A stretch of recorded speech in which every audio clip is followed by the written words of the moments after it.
Welcome viewers to another episode of Brave Namibia, where we meet ordinary and extraordinary Namibians. In our first clip today, we meet Vinaje Jatamunua, a psychology and textile student who also works as a part-time music and video production assistant. She spoke to Jemima Ndebele. Hi, my name is Vinaje Jatamunua. I am 22 years old and I'm a student at the University of Namibia. I was born and raised in Windhoek, Namibia.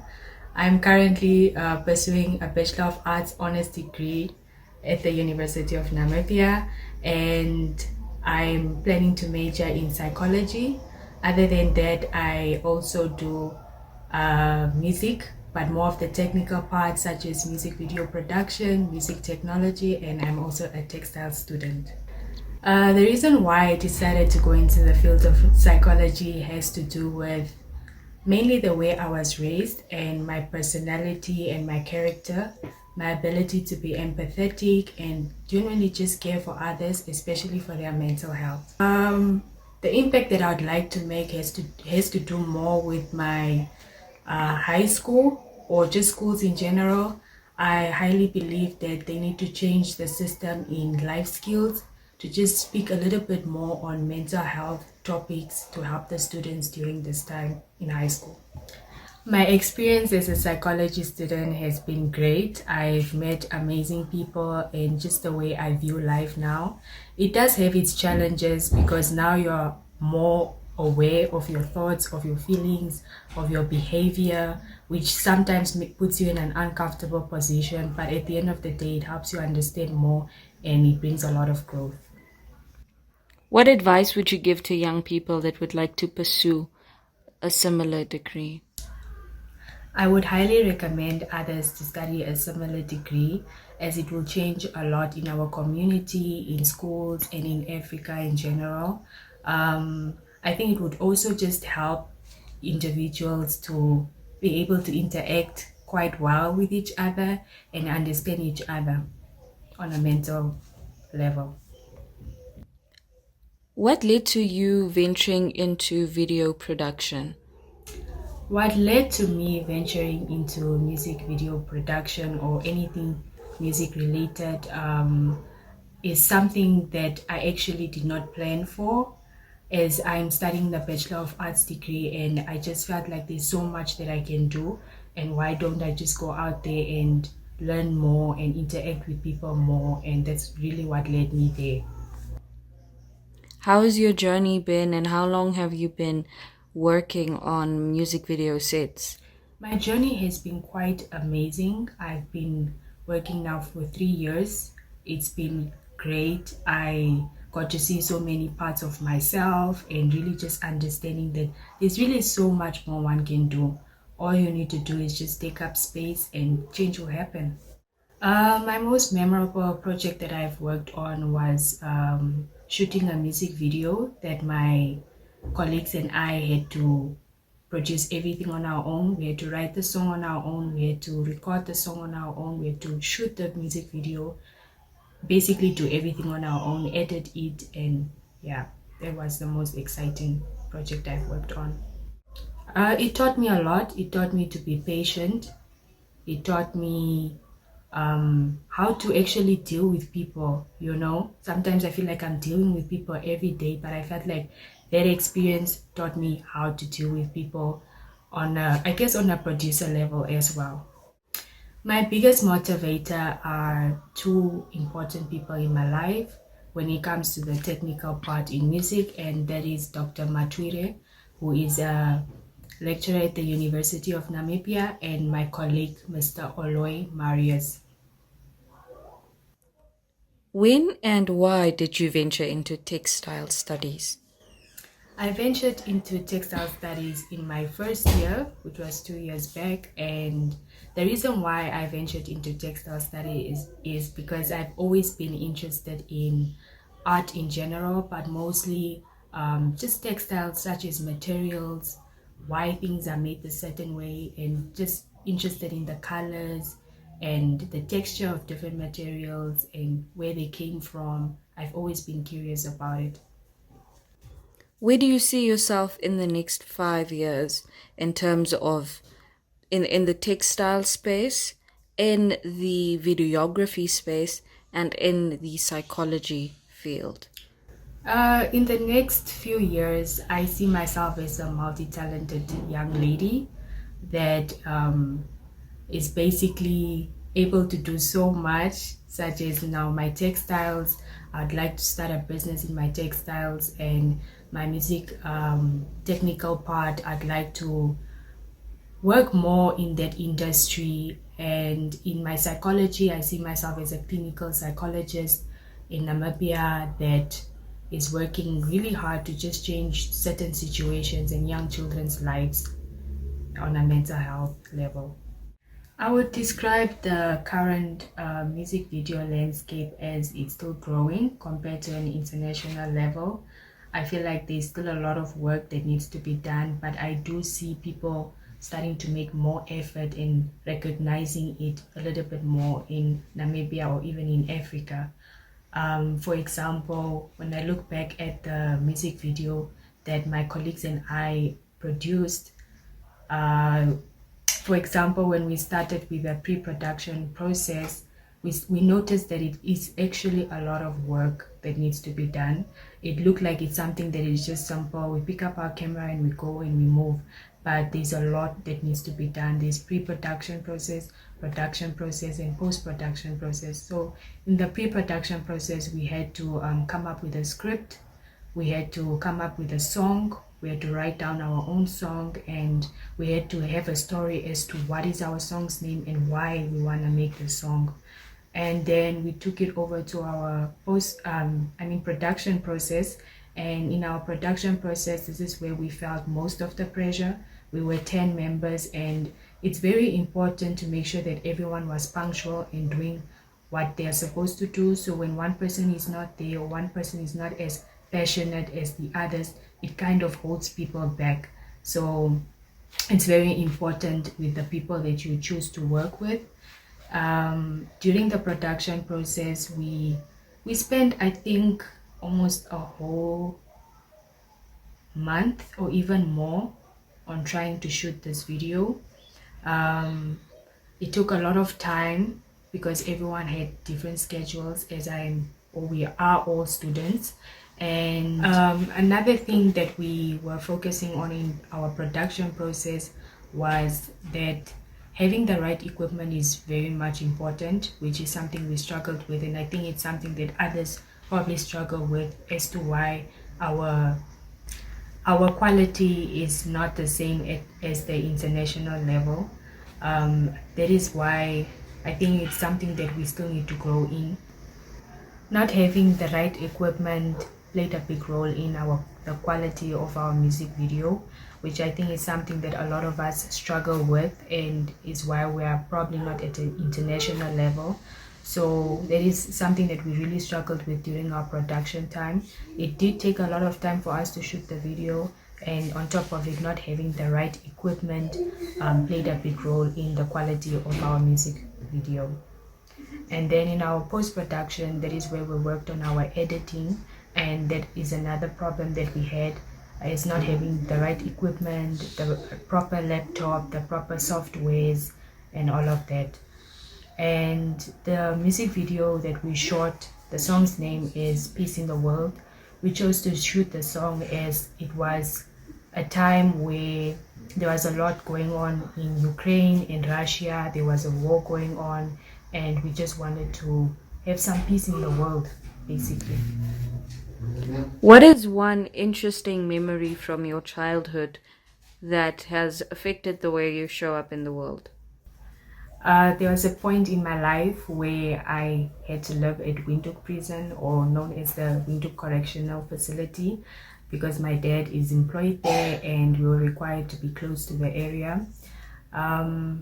Something interesting that I picked up from living there was the way the inmates lived and how they interacted at little times when they would come out to maybe clean the area and stuff like that. And it was quite interesting to see.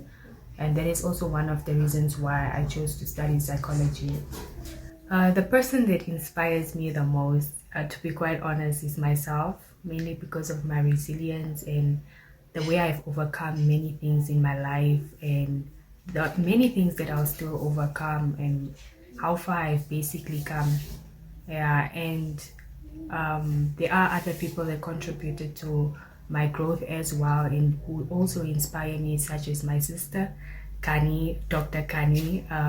She currently stays in Germany, but she used to study in Ukraine, and just her ability to work really hard during this time of the war. She had to basically move from Ukraine to Germany, and the process of moving there wasn't just as easy as taking a flight, but she had to walk certain distances, she had to go through certain things, and nonetheless she made it, and she has her paper and all of that. And I know she did all of that not just for her but also for our family. Another person that also inspires me is my mom. My mom inspires me because she's such a strong woman. My mom is a housewife, so she really inspired me in that sector as to what a woman is supposed to be, a Proverbs woman. And yeah. What is one fundamental truth that you believe in? A fundamental truth that I believe in is that no one is you, and that is your power. I say this because of no one experiences what you experience, no one goes through what you go through, and I think that brings a lot of growth to who you are. And for example, with me, when I started my journey at the university as an art student, we were so many students, we were about maybe 80 students, and now as a third year we are just 2 students left. And I speak this because in my first year I remember how I felt like I wasn't an arty person. I didn't dress as an arty person as my other classmates did, and I was really scared that would I really be able to do this, you know. And here I am in my third year. Like I said, we're just 2 students left, and I'm one of them. And that shows a lot, that no one is you, and that is your power. You don't need to look a certain way. You don't need to dress a certain way. You don't need to act a certain way to do what you really want to do or to accomplish things in your life. There's so much that you can do. All you need to do is just put yourself there, and you will see how much power you have.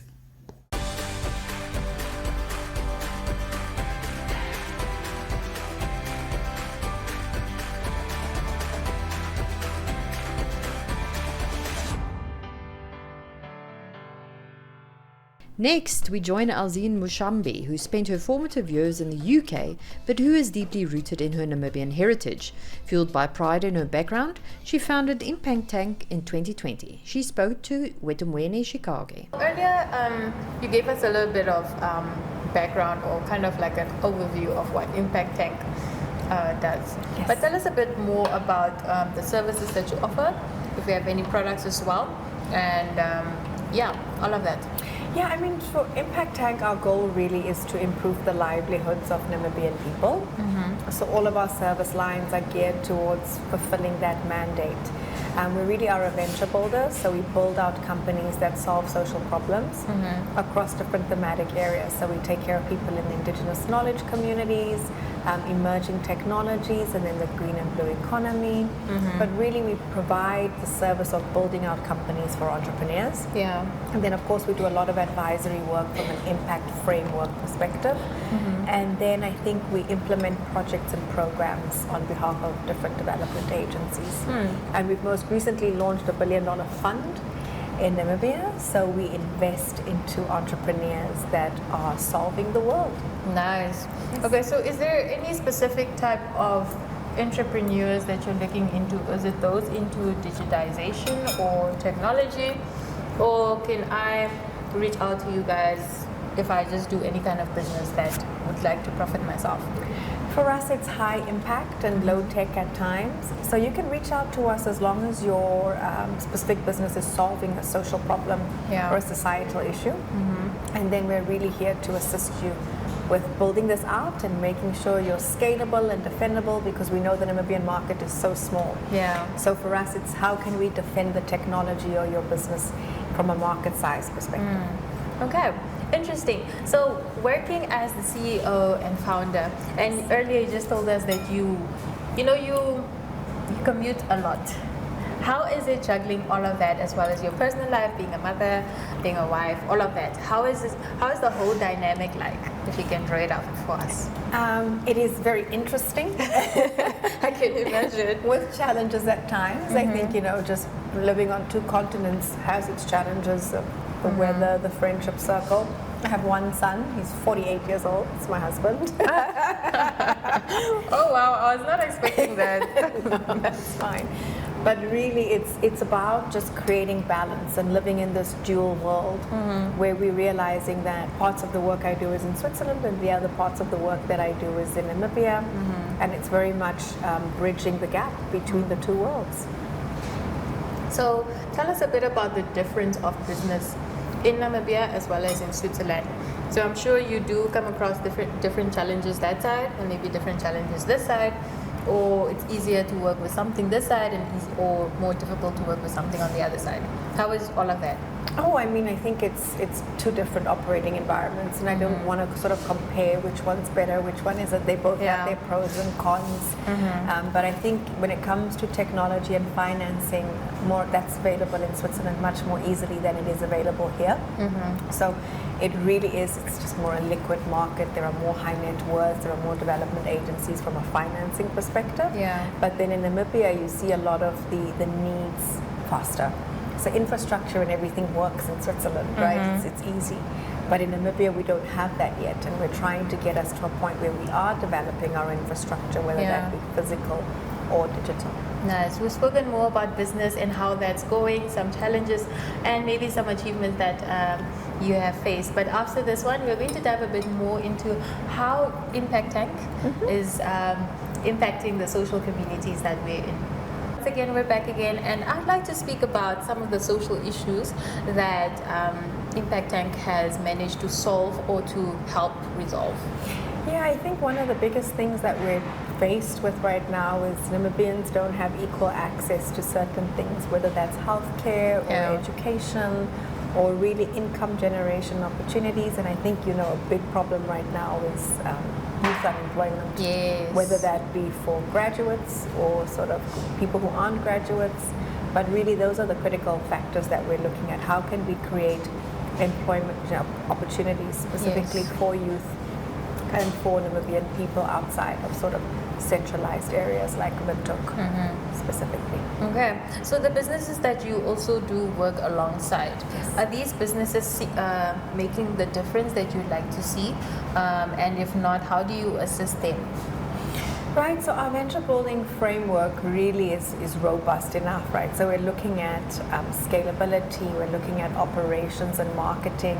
Do they have the good enough supply chain available? Where are they getting their sort of raw materials from? And Impact Tank is able to do that assessment to better understand the business maturity and the scalability of a specific business. And then we go in and we customize businesses that we believe in, or rather ventures that we believe in. Do they need perhaps marketing support, and then we provide them marketing support? Do they perhaps need access to market, and then we give them those layers of support? Or is it perhaps they don't have the necessary licensing and registrations, and then we sort of plug and play?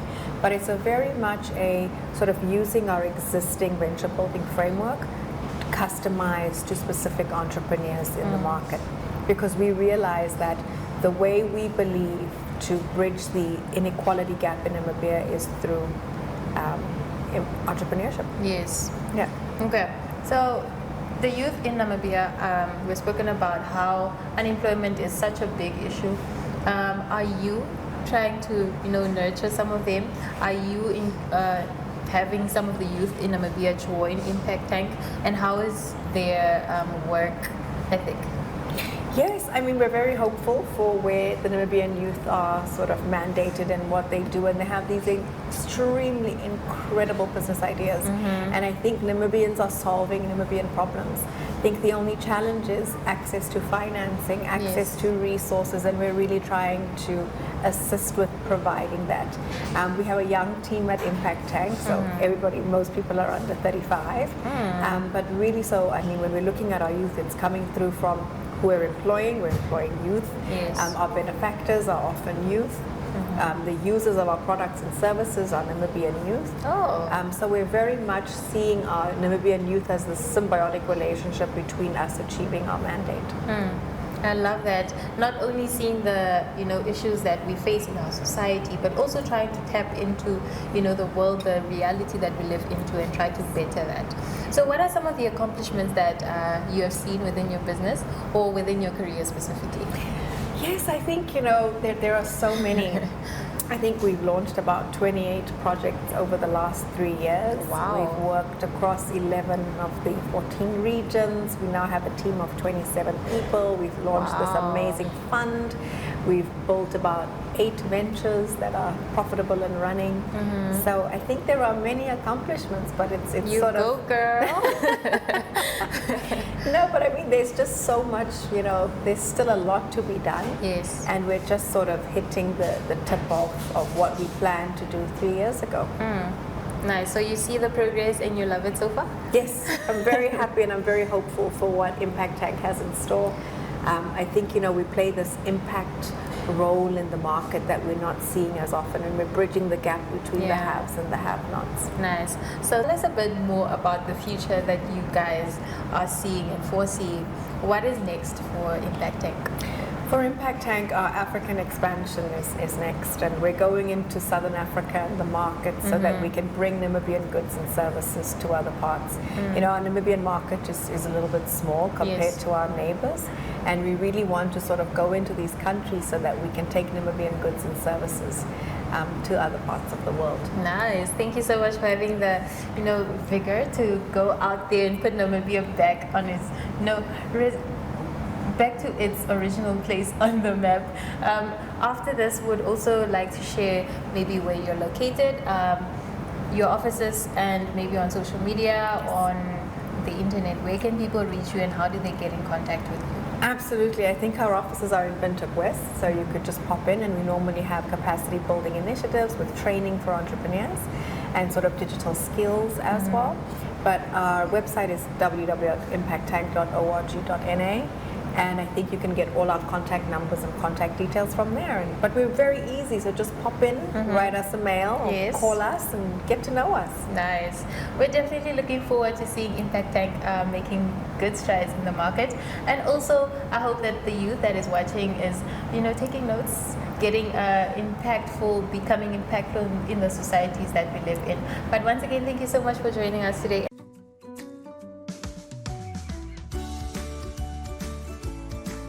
Take a load off and tune into another episode of Brave Namibia, when we take a look at both ordinary and extraordinary Namibians sharing their stories. Brave Namibia is broadcasted on NTV Saturdays at 6:30 p.m. and oneup2.com, and broadcasted on the following Facebook platforms on Wednesday at 5:30 p.m. Republican, Algemeine Zeitung, Namibian Sun, and all Namibia Media Holdings pages. For more information, contact the Brave team at brave@synergy.com.na. Brave Namibia, for the ordinary and extraordinary Namibians.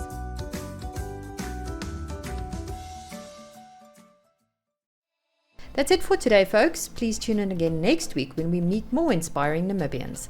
Feel free to contact us at brave@synergy.com.na.